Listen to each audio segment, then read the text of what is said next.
Hi everybody, this is the Cricket Badger podcast. Each badger marks the track with its own scent.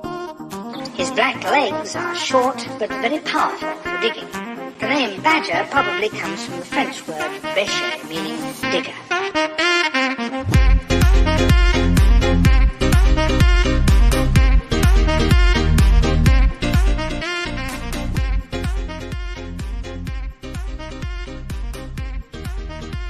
And welcome along everybody as the Cricket Badger intro music fades away. We are delighted to say back for another edition of the Cricket Badger podcast. The Cricket Badger podcast sponsored by manscaped.com. For the best in male grooming requirements, have a look at manscaped.com. Quote Badger when you order and you get yourself 20% off and free delivery. But without further ado, let's get him on because the guest today, it's exciting to welcome him on. Rob, how are you? Yeah, really good, James. You okay? Yeah, Rob Franks, England disability cricketer, and a fairly inspirational and very interesting story, I would suggest. And you've got your book out, From Disability to Ability, My Story, which is available in all good places these days. And we'll have a bit of a crack and talk about your book and talk about your journey that you've had, which is quite an exceptional journey, I would suggest. But first of all, let's start off with why you wrote the book. What was it that encouraged you to put pen to paper and get that in between two covers? It was quite incidental, to be honest. I started writing down my thoughts. It was nothing more than that. I was just writing down what I was feeling at the time back in 2012. And I actually found I really enjoyed doing it. So I started a bit of a journal. And I thought it's something for my 12-year-old to look back on in years to come. Well, he wasn't 12 then, he was 2. So I thought it had something for him to look back on. And at the back end of last year, I've been writing bits down for the last 8 or 9 years. And I just thought, you know what? Let's see what a publisher thinks to it. So I wrote it, wrote a few more bits and just thought, let's see what a publisher thinks. And they looked at it and they went, we love it. Can we publish it? And You've shown the book on the screen there, but there is the front cover in a close up with your little face there poking out from the front cover. From Disability to Ability, My Journey, Rob Franks, and the foreword as well. Rob is from Michael Atherton, which is pretty good. Yeah, I was chuffed to bits when he agreed to do it. I met Mike a while ago, 2021, when he did an article on me in the Telegraph, and he said, if there's anything I can do, just let me know. I speak to him, text him probably weekly just to catch up, see how he's doing. And I said, look, would you mind doing a foreword for me? And he said, no problem at all. Nice, very nice indeed. So Mike Atherton's seal of approval, got the Cricket Badger podcast seal of approval now as well. But let's go back before. Just for people that don't know you, you're an amputee. You've lost your leg, and you therefore play for the England disability team. Yeah. But prior to that, when you had 2 legs and you were playing cricket, you did play cricket before that, didn't you? Because the book starts with you playing cricket, and it starts with the incident, doesn't it, which kind of led to your you losing your leg. Absolutely. I mean, I started playing cricket when I was 6, back in my hometown club called Froome Town Cricket Club in Somerset. But yeah, it was 2011. I was playing cricket and quite incidentally slid for a ball and I felt my knee twinge a little bit. So I went and had an x-ray, and about 12 hours later, the doctor said, can you come in? We've got to have a bit of a chat with you. And I thought, maybe my knee's a little bit more, ruined than I thought. And he said, it's never a good sign when they act quickly, is it? No. To be honest, I didn't even register with me at the time because I thought, my knee, what's going on here? It turns out I tore my meniscus, but they said that wasn't the issue that they were worried about. They found a 5-inch shadow on my distal femur, which was quite a shock, to be honest. Yeah. You went in for as I say, you went in for the X-ray and stuff, and then you went in to get further treatments. And once you went all the way there and came back because they got the wrong leg and various other things, you had a few false starts with all of that. But there was a few. But I mean, the actual amputation wasn't immediate, was it? No, that was I had my amputation in 2018 in March. to go back a little bit, I had the tumour taken away and it came back. They said, you know, go back playing cricket, do whatever. But at the time, they messed up the operation a little bit. And I was in a full leg brace. And I was playing my first game for Dorset Disability. And I played a shot, just a very normal shot off my hip. And my leg snapped in half. Turns out they didn't repair the where the tumour was. They didn't fill it with anything. And it was basically left hanging. It was being held together by 2 millimeters of bone. So it was an accident waiting to happen. That sounds, with that, for stating the bleeding obvious, that sounds very painful. Yeah, I mean, I can only describe it as you're in the woods, you walk on a twig, and the twig snaps. That's exactly how it sounded. Yeah, very strange. Oh, Next thing I know, I'm in a heap on the floor. My leg's going one way, I've gone the other, and I'm screaming. Apparently, I don't remember it. I'd imagine if in a similar situation, I'd be screaming as well. I mean, the journey then from there, is it immediately obvious that you have to have your leg taken off, or is there a hope given to you? Well, they repaired it and they put an internal fixator into my leg. So that's screws, pins, plates, rods. It was going from my hip down to my knee. But the fracture never healed. And it was just so painful. Apparently, I reacted to the metal inside my leg. And with the fracture not healing, I was in tail waggly. I mean, I can't describe it. It was the worst time of my life. I couldn't get out of bed. I couldn't work. I couldn't do anything. I was on 28 painkillers every single day. None of the painkillers were touching it. So I said to my wife, I said, look, I think we need to look at amputation. And she said straight away, let's look into it. So I went to see my surgeon, who said, not happening. He goes, you can manage it on painkillers. I explained I couldn't manage it on painkillers. There's no way I can manage it on painkillers. And he just looked at me and went, tough, you need to get on with it. So I said, one way or another, I'm going to have this leg taken off. Painkillers aren't particularly good for you. And if you're on 28 a day, I'd imagine you feel pretty out of it as well, don't you? Oh, very spaced out. I was on so many opiates. It was just, I wasn't me. My wife's always said I'm Tigger on speed. And I was more like Eeyore. You know, I was so down. I was just so depressed. I didn't have a life. I wasn't a husband for my wife. I wasn't a father to my children. It's not fair on anyone. And I thought, you know what, I'm going to do something about it. So, I mean, I say it's a big decision. I mean, you say in the book, choosing to lose my leg was one of the best decisions I've ever made, because it's opened up opportunities for you, you know, as an amputee that you wouldn't have had, obviously, with two legs. But I'd imagine it's still, I mean, you mentioned talking to your wife and let's look into it, but it's still a big thing to do, isn't it? I knew it wasn't 100% guaranteed that it would take me out of the pain I was in, but I knew there was a chance that it would. And it was a chance that I was willing to take. And I mean, I've spoke about it in my book, no bones about it. Without my wife's and my family support, I wouldn't be here now. You know, they've been the glue that held me together. And best thing I ever did. And talk us through that process then. I mean, I presume if you're thinking about having just one leg, and the thought of sport's probably a long way away from you, isn't it? Yeah.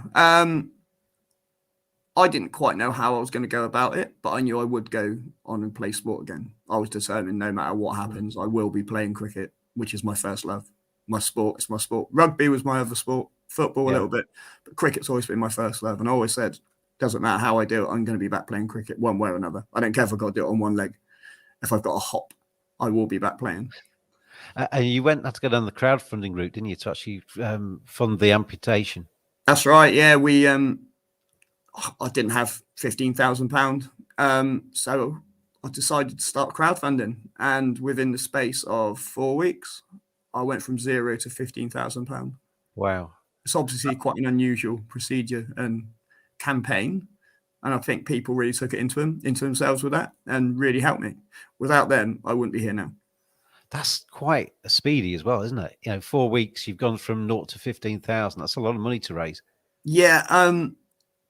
The Jeremy Vine show on BBC Radio 2, they heard about my campaign and they had me on the show. And no word of a lie, I was on £2,000 when I went on there. And as I was on the phone with them, all I could hear was my phone buzzing. And I'm like, what's that? Something's going on. I didn't know what it was. I went off finished my interview, put my phone down, looked at my phone, and I was on £13,000. I couldn't believe it. £11,000 in the space of about 4 minutes. I mean, it was just unreal. It was just, I'm getting a bit emotional about it now because it was just bizarre, you know, just two people who I've never met, never likely to meet. They put themselves as anonymous, gave me £1,000 each. Wow. Unreal. Absolutely unreal. I mean, I cried buckets. I've said it in my book. I cried buckets. It's unreal. And I guess from being on 2000, going on to Jeremy Vine's show, to then coming off and seeing you've got 13 grand there and you're close. Yeah. It's gone from being a bit of a dream to being reality there. You're close enough to Absolutely. actually get across the line, haven't you? Oh, absolutely. I mean, at that moment, I knew that the potential was there to happen. I had to find a surgeon that would do it, which was another issue. But I found someone who did it, called Mansour Khan. He agreed. I had to go through a few hoops. I had to have a psychological assessment to make sure I was of sound mind. Now, if anybody who knows me is very shocked that I'm of sound mind, but and I had to go through a pain management consultancy as well. And both of them ticked it off and said, look, let's get it, just get it done. You're of sound mind, which surprised me, and you're clearly in the pain, and there's nothing we can do. So it's the best course of action. They were shocked that the NHS refused it. Before we get on to you post amputation, you talk in your book about mental health and the struggles you had with that. And I'd imagine being on 28, 29 painkillers per day and the thought of all of that pain and everything else is a huge contributory factor, but it changes who you are. I mean, I've been made no secret on here. I had a period in my life where I really struggled mental health wise. Yeah. It's not easy, is it? And when you kind of have your situation and you can't necessarily see a way out of it, it's pretty grim.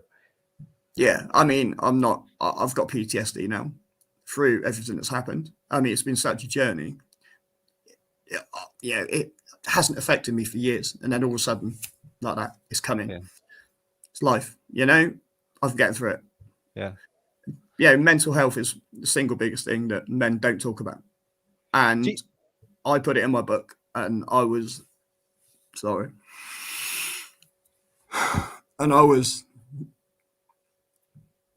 had to be strong to put it in there. Yeah. No, I totally get you, because the first time I mentioned it on here, I was thinking, should I mention this? Should I not? And probably not in the same sort of bracket as yourself. But I found that kind of facing up to it and talking about it was the best way to actually deal with it. And I find now, because even now I can feel times where I'm thinking, no, it's kind of grey fog's coming down a little bit. Yeah. But you kind of find ways of coping with it that you didn't have initially when it first comes to you. Do you find the same thing? Absolutely. You find your own coping mechanisms, and I'm a bit of a talker. I'm a hugger, I always have been, and that's helped me massively. And putting it in my book was like a light bulb moment, because I'm like, if this helps somebody else to talk, brilliant. That's what men don't do, isn't it? I mean, sure, some women are the same, but largely men are particularly averse to going to the doctors, and particularly if people say, "How are you?" You say, "I'm fine, I'm great. Yeah. How are you?" Rather than, "I'm actually really struggling at the minute." Yeah. And you need to kind of give yourself that ability to say, "I'm actually really struggling now." The thing is, my family didn't even know, not until I put it in the book, not until they read the book. Yeah, because you hide it. The person I knew was my wife. Yeah, you hide it from people. Because you are a little bit. There's still now a bit of stigma and a bit of sort of shame attached with it. Because for a man, it feels like you're being weak, doesn't it? And it's not. It's actually strong to say, "I'm struggling. I need a bit of assistance here." Massively. Yeah. If you're struggling to speak, that's my biggest advice. Speak to somebody. I mean, so many men don't. So many people, not just men, but people in general, they don't speak. Talk to each other. Help each other out. You never know what someone's going through. There's a right at the start of your book, there's a bit of an intro, I think it is, but it's I'm going to just read it out to you, because this actually stood out to me right at the start, where you say, "A massive thanks to those who cut us out of their lives when I became disabled. You allowed us to see the light and realize that you really were not our true friends in the first place. And as I've always said, it's your loss, and we are so much better off without you. That's quite hard hitting. But when um, you found that people kind of turned their backs on you, Yeah, they wouldn't answer the phone to us.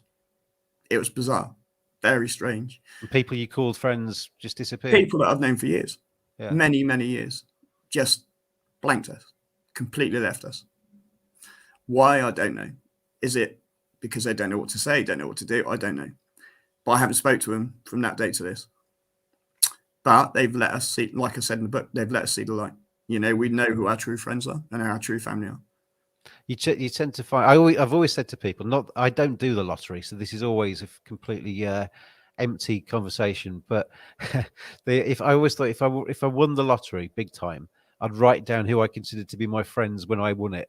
Oh yeah, absolutely. You'd find people coming into your life that are only interested in the cash. Oh, massively. And that's kind of like a slightly kind of flippant way of saying the same thing. But you've in periods of success and in periods of adversity, you find out who your real friends are, don't you? Yeah. Oh, completely. You realise straight away who's going to be there for you and who's not.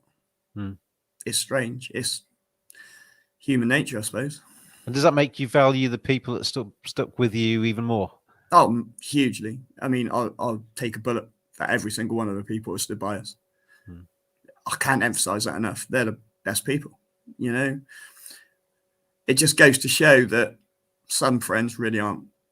They're there for their own means, not for what you can do for them. For what you can do for them, not for what they can do for you. I can't get my words out. Put the teeth back in. Let's go to the day then where you actually had your amputation. What's going through your head when you're heading to for that surgery, and you know that once you wake up, you're gonna have a part of you missing? How does that compute inside you? All the way the run up to it, into about 3 days before, it was absolutely fine. I was like, it's just going to be amazing. Weird thing to say, but it's going to be great. You know, I'm going to be out of pain, really well. The thing that hit me the biggest was when I was packing my case, and I was only packing one shoe. And I was like, blimey, this is really happening. And I broke down. I wasn't regretting my decision or anything like that. It was just, it hit me. And I was like, wow, I'm going to be coming home with one leg. The day of, we picked the kids up early from school, and I drove down to the hospital because I knew it was the last time I'll be driving with two legs, last time I'll be able to drive a manual car. So I drove up quite happily. Got to the hospital, and because it was a private hospital, I was put into this room, and it was like a hotel room. They say, oh, what do you want for your dinner? And I was like, okay. They gave me this menu: steak, prawns. I mean, you could have it. Do you want a bottle of wine with it? It was like, I'm going to be legless in a minute. I don't want to be legless before I'm legless. You know, it's so then my wife, she said, look, we're going to go, because I was due down for surgery. And Harry, my little boy, burst into tears. And I went, that was it. I was gone. It hit me massively what such a big thing this was, not just for me, but for him as well. Which, it messed him up for a while. I'll be honest, it messed his mental health up for a while. And that still kills me now, knowing how upset he was. But he's got a dad now that is actively able to do things with him, rather than somebody who was on 28 painkillers a day and really struggling. Absolutely. Yeah. But I couldn't explain that to him when he was so young. He understands it now, but I've still got dad guilt about it. Yeah. But what can you do? So I can't imagine what it's like. I mean, you come around from an operation. I mean, you're obviously expecting it. It's not like it's a surprise you've got one leg when you wake up. But that must still feel very weird. Well, I woke up in intensive care because I lost a lot more blood than they expected I was going to. Right. And there was a horrible nurse there, and I don't remember it, but apparently she was just being horrible to me. And I put a complaint in. I can't remember what I said or what I didn't do or whatever. But it was the day after when they took me back from, or the morning of, when they took me back from HD, from the high dependency unit to the bed. And I woke up and I was compos mentis. I looked down And I was like, wow, that's weird. And I laughed. I just sat there and laughed. And the nurses come running in because they thought I was crying.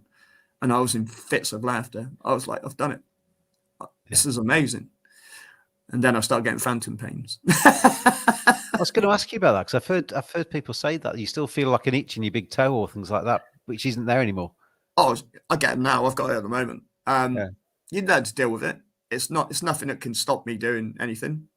But sometimes you just know it's there. When my first phantom that I had, it felt like I was having cheese wire between my little toe. And it felt like somebody was pulling this cheese wire up through my leg. It was the most bizarre feeling. And another one was I felt like I had a stone in my shoe. And obviously I didn't have a leg to take a shoe off or anything. And I just kept shaking my leg to get rid of this bloody stone. And it obviously wouldn't move. And it was just there for weeks. But I did something called mirror therapy, which is where you put a mirror between your legs. And it mimics you having two legs again. And it tricks your brain into thinking you've got two legs. Yeah. A bit like when they on the old comedy programs when they used to stand next to a wall and put one leg up and down. That's it. Yeah. That's exactly it. Yeah. That's exactly it. And it tricks your brain into thinking you've got two legs again, which is, I don't know how it works, but it worked. And touch wood, I've not had a huge amount of phantom pains. I get them now and again. Okay. That's all good. I'd imagine then after you've kind of got your head a bit around that and everything, there's quite a bit of rehab there, isn't there? After losing a leg, you've got to kind of get used to being. You'd think so. You'd think so. I had some physio in the hospital. I had my leg off on the 21st of March. I had some physio on the 22nd of March. I proceeded to fall over. I had a Zimmer frame. And I thought, oh, I'm going to be able to do this. No worries, fell over. And then they said, we'd like you to have a walk around. I chucked the Zimmer frame to one side. I got my crutches and I started walking. And I went up and downstairs. And the 23rd of March, I went home. I was booked in for 10 days and I went home after 2. Right. So I basically rehabbed myself. Okay. And maybe not the best of ideas, but it was the way I was going to deal with it. Yeah. You have to deal with it yourself and get used to it yourself. Yeah. Okay. And I'd much rather be at home sitting on the sofa than sitting in a hospital bed with my wife 35, 40 miles away and her having to come up every day. At least I was at home to annoy her. So at the risk of making your eyes fill up again, I would imagine your wife's been a constant source of strength and support through this, is she? Unbelievable. I said from the beginning, if it wasn't for her, I wouldn't be here now. I wouldn't be sat where I am now talking to you. I'm convinced that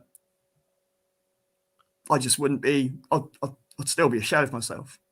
If it wasn't for her strength, her determination to get me legless, for want of a better word,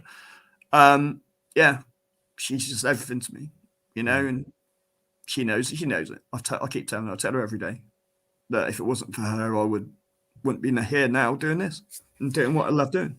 I mean, she sounds quite strong as well. The fact that you go to her and say, "I'm thinking about having my leg off," and she says, "Yeah, let's look at this and let's do this." That's kind of an investment in you and strength from her at the same time, isn't it? Oh, hugely. We met actually online dating in 2009, and it all started in 2011. And when it started, I said to her, "I won't blame you if you left." And she said, "Don't be so bloody stupid. We get through it." And that's words that will always stay with me. I'm doing online dating. You sound like you've had much more success than I've had. Yeah, it was. To be honest, for me, certainly it was love at first sight. We met 3 days later. We moved in together. Yeah, and then 12 months later, we had Harry. And yeah, we've been married now. Got married in 2012, so 11 years this year. You didn't hang around there, did you? You No. basically saw something you liked and you pounced on her. Yeah, get on with it quick. We'll come back after this short break in a second, and we'll talk about you with one leg then tackling the world of cricket and seeing where that took you, because kind of we've done the hard bit really. We're kind of getting the rewards then on the other side of the leg coming off. We'll see in a sec. Perfect.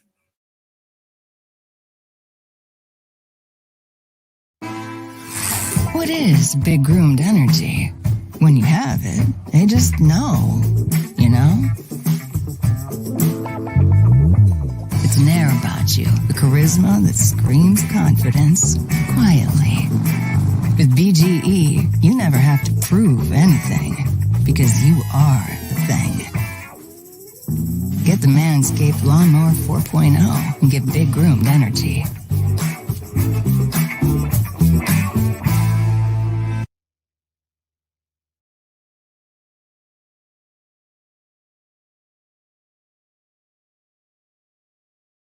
Thanks once again then to manscaped.com for their support of the Cricket Badger podcast.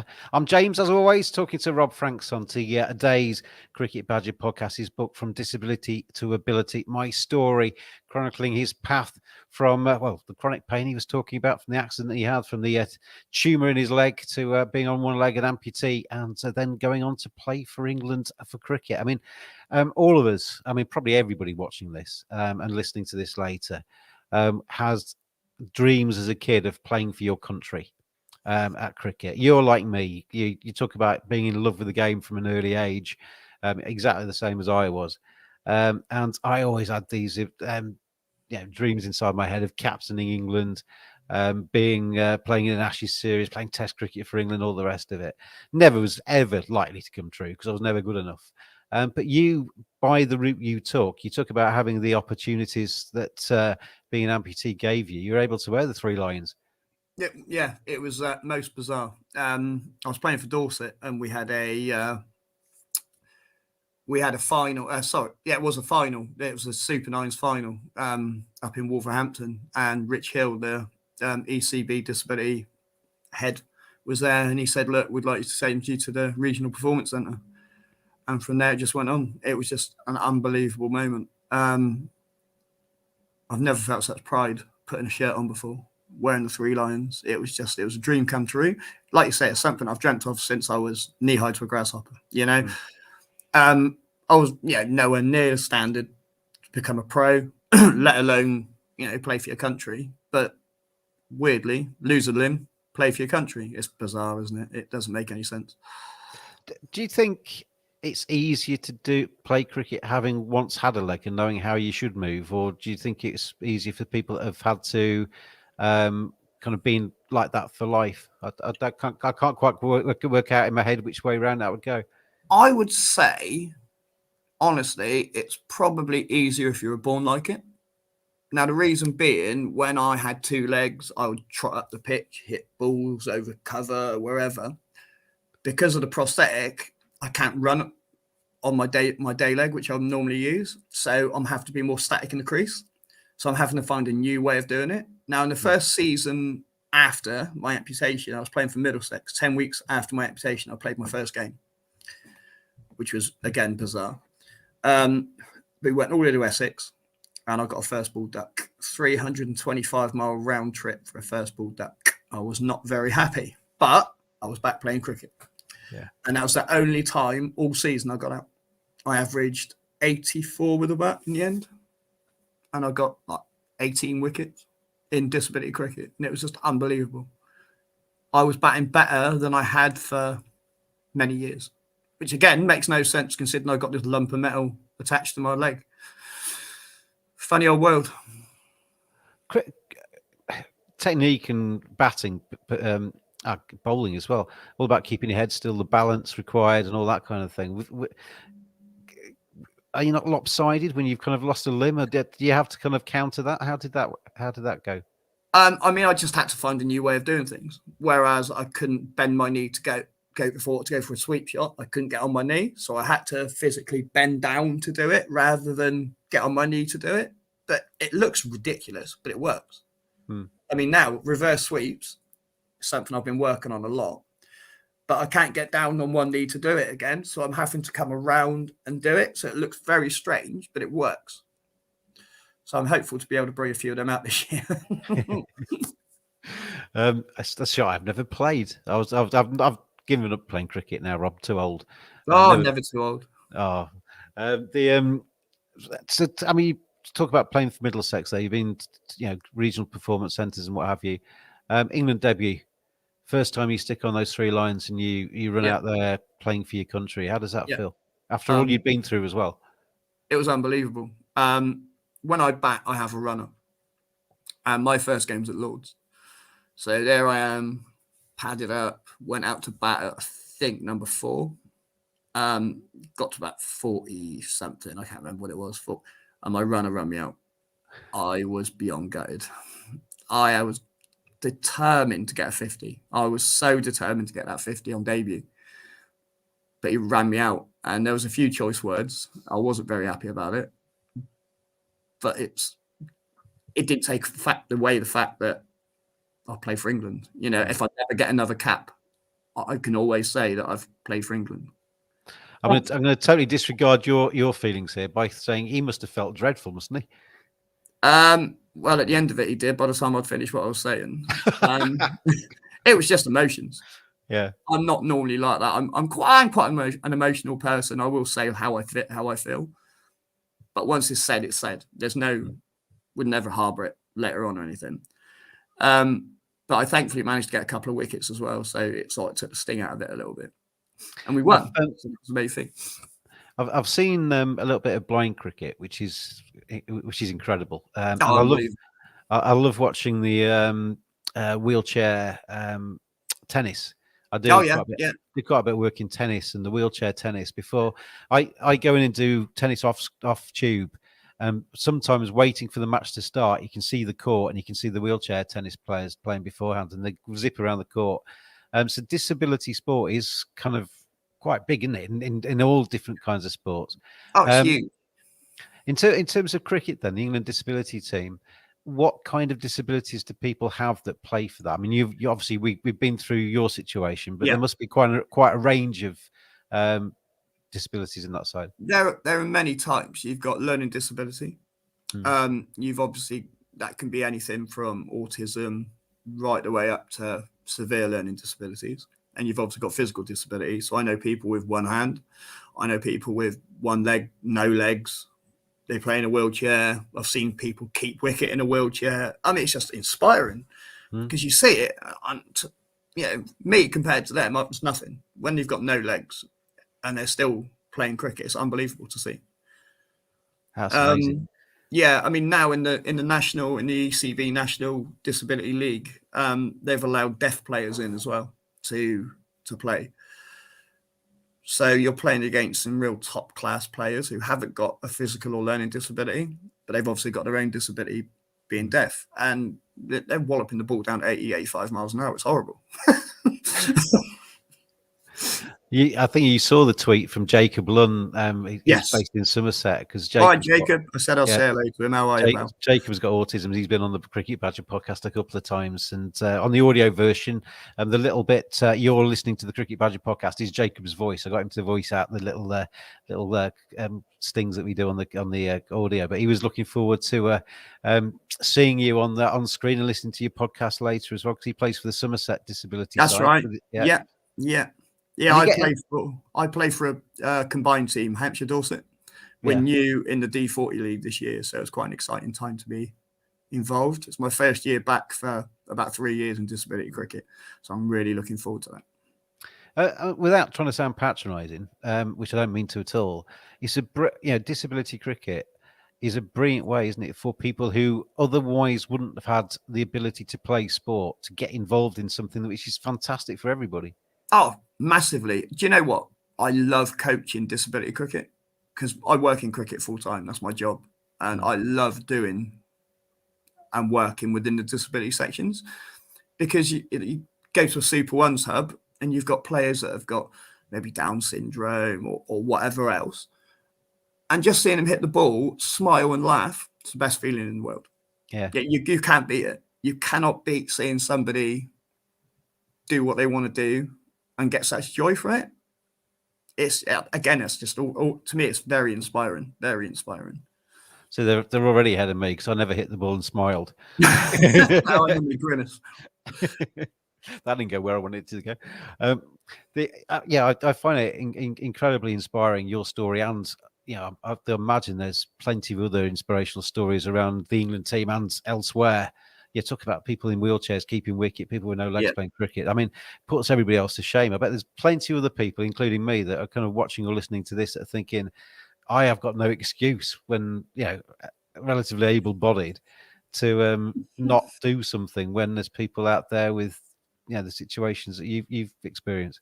Yeah, I get where you're coming from. That's why, I mean, I skipper on I captain one of our teams at Parley Cricket Club in Dorset. And when someone goes, I've got a twinge, I say, I've got one leg, get on with it. And they're like, yeah, fair enough. I can't really say a lot about that, can I? And they get on with it. So, So you say you work in cricket full time now. Did you before the amputation? I was working part time. I was doing it was like casual stuff for the Dorset Cricket Board. I was going to schools teaching Chance to Shine.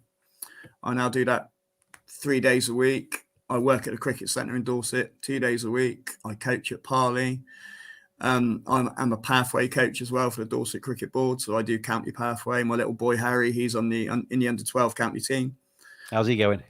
Yeah, he's doing all right. Yeah, he's doing all right. He's batting probably better than I've ever seen him at the moment. So, he's always bowled seam. But 3 days ago, he goes, Dad, I want to see if I can bowl leg spin. So I took him. We got a net in the garden, so I took him out, showed him a couple of things. Not that I'm a leg spinner, and he turned it sideways. So tomorrow he's got a 1-to-1 with one of our coaches, and I'm going to see if we can turn him into a leggy. So hopefully, hopeful. I think if he works it, he could do well as a leggy, to be honest. But we'll see. Good luck to Harry for the season ahead with his leggies and his batting. You say you were part-time. Did that mean you had a job doing something else then prior to the... I'm a chef by trade. All right, okay. Yeah, I'm a chef by trade. Have been since I was left school. Obviously I want to have my amputation. When I have a disability, really, I found that I couldn't stand in the kitchen for 16, 17 hours at a time. Yeah. So I went away from it and I became a coach. Yeah. I just thought it's something I've always wanted to do. So it's actually 9 years ago today that I qualified. So I was actually watching there's a chef film from about 2015 with Bradley Cooper in it. Actually, I was actually watching that this afternoon. Coincidence. There's a very good one called Boiling Point with Stephen Graham.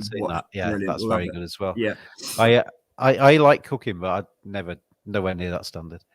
Some of the my when you see them on MasterChef where they cook things very nicely, but the presentation looks absolutely dreadful. Yeah. That's me. I can cook things quite nicely, but then I put it on a plate and it looks like a dog's thrown it up. You know what? I don't think that's a bad thing. The thing is, you eat with your eyes, don't you? Yeah. If it looks nice, it's going to you're quite likely to taste nice. Yeah. I used to drive me nuts putting these little bits on the plate and then just give me a pie and chips. Give me pie and chips. Yeah. I mean, you see them with the little squeezy things, putting the little dots of. That's it, yeah. And you've got your vinaigrettes and putting it around, and you've got your crushed pea, and you put it's more hassle than it's worth. Just give me steak and chips, pie and chips. So do you do the cooking at home then? We share it. Yeah. Actually, we just bought an air fryer, a Ninja air fryer. Unbelievable. I highly recommend everyone to get one. I got one about 12 months ago, and it is brilliant. They are superb, aren't they? Absolutely love it. Yeah, absolutely. We haven't used our oven for about 5 months since we've had this. Nice, and it's energy-wise, it takes less. Oh, huge amount we're saving. Yeah. So that's highly recommended. This is the Cricket Badger podcast, sponsored by insert air fryer companies. So when it comes to your cricket these days, then I mean, what was your England career, and how is that still going? No, I've stopped now. I'm too old. I'm 44. Everyone's younger than I am. I can't keep up anymore. I got 12 caps and I captained once, which was an unbelievable moment. Oh, wow. Yeah. To lead the team out was unbelievable. It's only because of an injury, but I'll take it. I don't care. Yeah. I don't care how it comes. I don't care if it was the only player there. I'm captain. And yeah, it was a great, really good day at Old Trafford, and we won. So that was a special moment. So you've got 100% record as England captain. I have, and I'm never doing it again. Keeping that. I've got. I mean, I don't know if you've heard of it, but the Disability Premier League. I would like to think that my bowling's good enough to get back in it this year. I haven't been in it yet, but I'd like to have one more crack at that. Sadly, it turns out I could be wicket keeping this year for Dorset and Hampshire because we haven't got one. So I'm not going to get in as a keeper. I'm nowhere near good enough. But we'll see. Yeah. I want one more crack at the DPL. If I can get just a couple of games in the DPL and share what I can still do it, I'll be delighted with that. I'm going to ask you a couple of questions that we ask, everybody that comes on the podcast, former players, current players. Do a 20 questions. The first one is always, what is it about cricket that pushes your buttons? I mean, obviously it did prior to your amputation, and it has done since. What is it about cricket that just turns you on? I love the fact it's a team game, but you play it on your own at the same time. As a bowler, you've got your team around you, but it's up to you to deliver.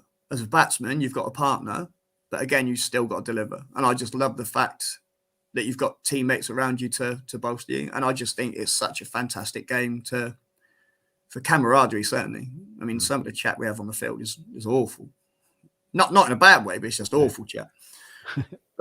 but friendships, I've had so many friendships come out of it, which is the whole idea of it, in my opinion. Now, I've done the first team, I've done the second team cricket, I just want to go and play now and have some fun.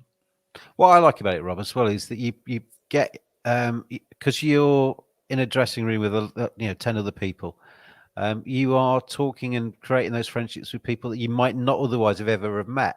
Yeah. And not necessarily from your line of work or your field or you create friendships with people that are just different to you, which is healthy, isn't it? It's good. Oh, it's brilliant. I mean, in our certainly in my team, we've got a head teacher. You've got a coach, which is me. You've got someone who's a lawyer. You wouldn't have all these people in the same room in any other sport, really. Yeah. So, I mean, cricket's just the best, isn't it? Let's be honest. Well, you don't need to convince me.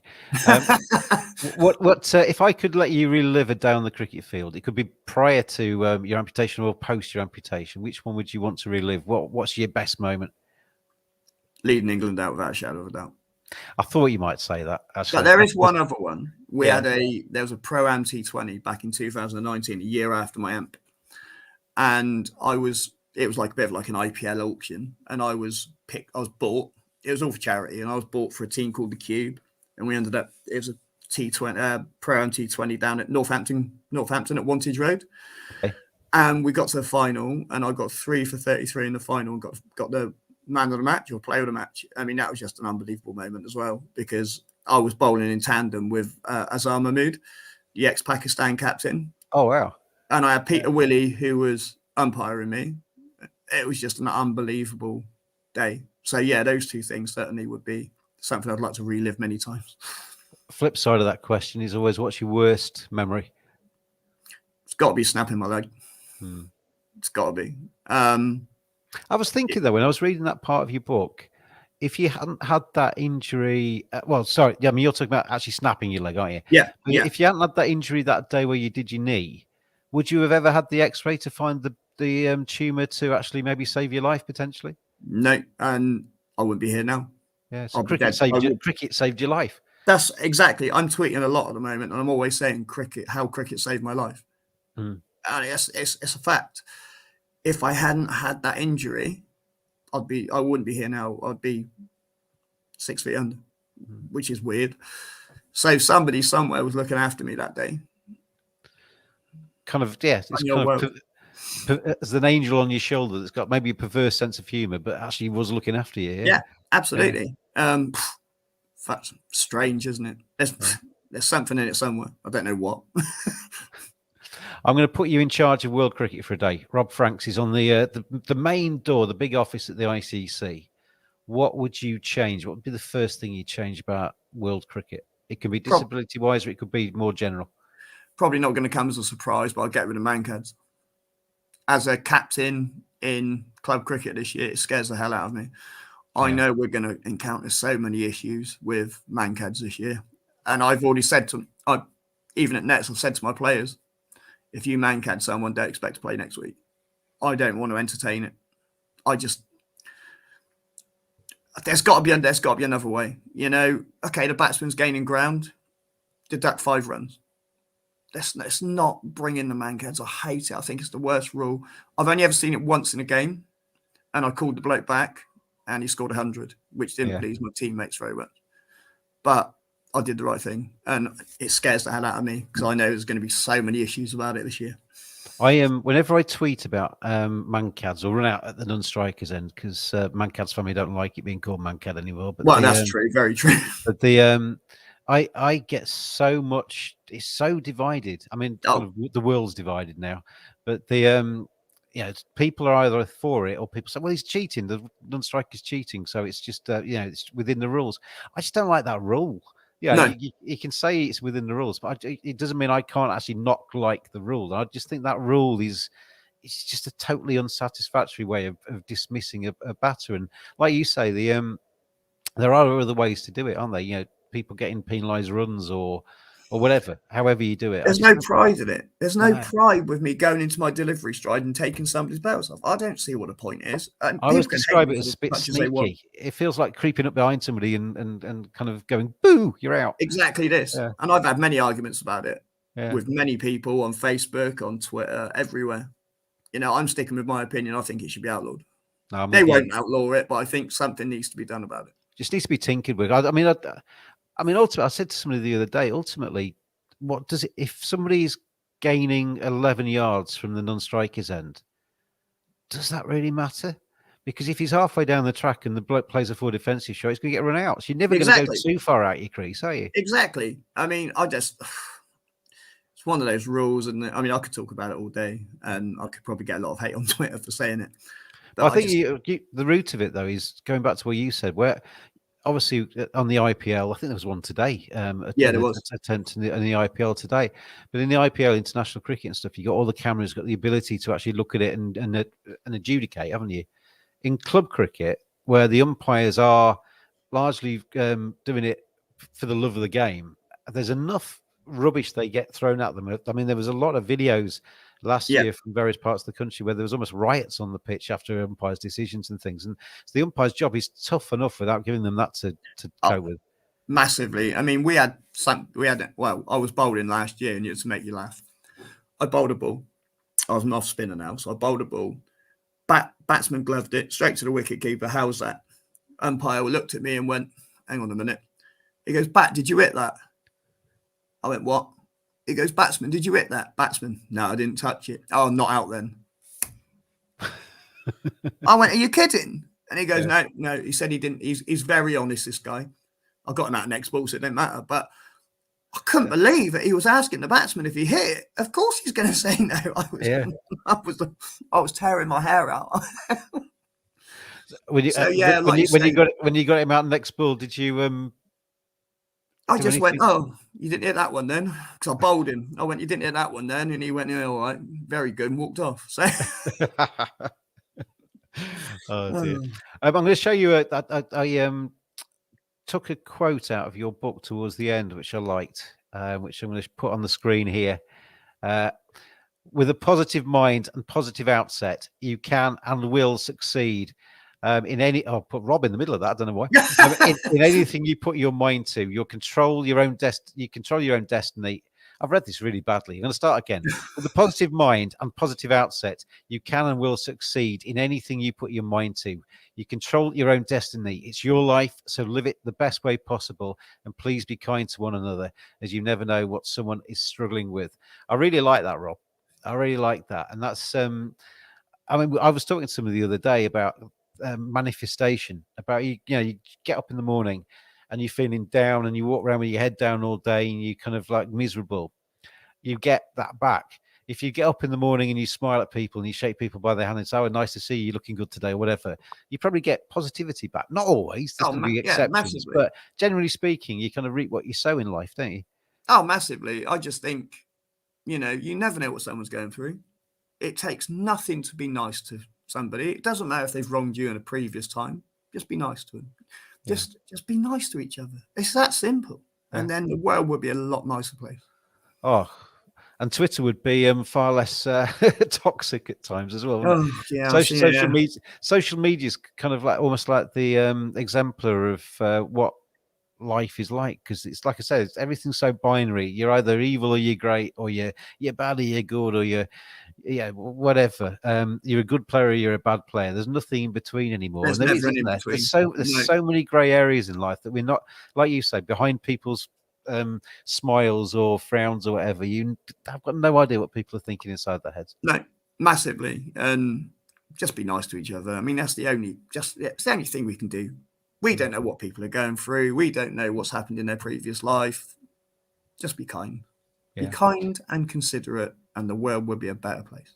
I think that's a very, very good way to leave this. Your book, From Disability to Ability, My Story, where can people get hold of that? Right. You can get it from Amazon. It's also on Apple Books, Google Books. It's in places like Kobo, which is an ebook library. It's soon to be in places like Waterstones, WH Smith. It's going into 39,000 online shops. But Amazon at the moment is the place to get it. And they've also got it I think they've got it as a bit of a discount at the moment as well. So now's a really good time to snap it up. There's a good message. There it is on the screen. I put Rob FR, I think, into Amazon, and you came up with everything. So it's very easy to find. It's crazy, isn't it? The search finds you very quickly. So that book available now. I've not read all of it. I've kind of skimmed through certain bits and I've read certain bits, and it's really good. I enjoyed it, and I will read the rest of it. You were kind enough to send me it on the PDF version, weren't you? And I'll read the rest of it as well. So good luck with your book, and good luck with the season. Good luck to Harry, your son, as well, for the season. Thank you so much.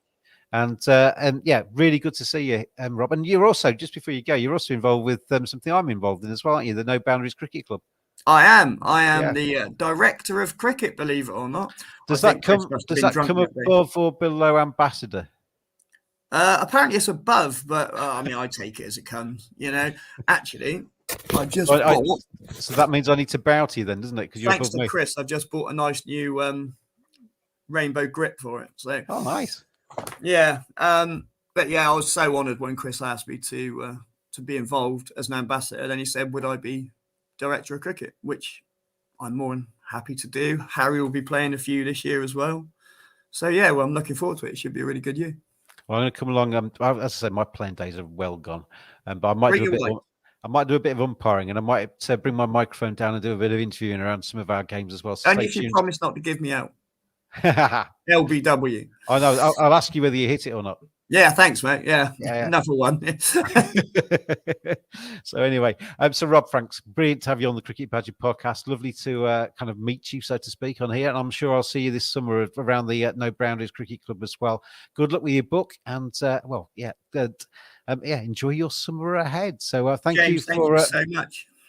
Thanks for watching, everybody, and thank you for listening as well later, because it'll be out in the audio version later on as well. This is where I always talk for a long time to try and find the right graphic and try and find the right music to say goodbye to you. But here we go. There's the graphic, and here comes the music. Thanks, everybody, and we'll see you again soon. Cheers all. Thanks, man.